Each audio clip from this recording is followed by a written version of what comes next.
మండల కేంద్రంలో గత 10-15 రోజుల నుంచి సలాక పంచాయతీ సలాక మాఫియా గురించి గంభీరపేట మండల కేంద్రం జరుగుతున్నా కానీ అధికారులు R&B అధికారులు నిమ్మకు నీరెత్తగా ప్రవర్తిస్తున్నారు కాబట్టి సలాక తరలించిన సలాకను వెంటనే తీసుకొచ్చి దాన్ని ప్రజల సమక్షంలో టెండర్ వేయవలసిన బాధ్యత ఎంత ఉంది. దొంగచాటును ఎంతో సలాక తరలించిన R&B అధికారులపై జిల్లా కలెక్టర్ గారు తక్షణమే చర్యలు తీసుకోవాల్సిన బాధ్యత ఎంతైనా ఉందని ఇండియా ప్రజాబంధు పార్టీ తరఫున డిమాండ్ చేయడం జరుగుతుంది.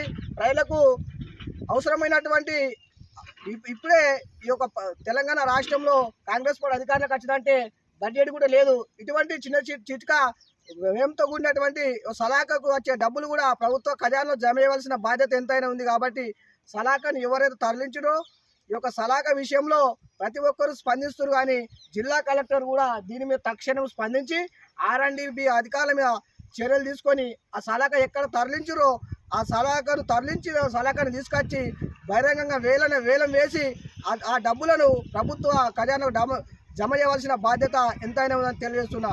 జై భీమ్.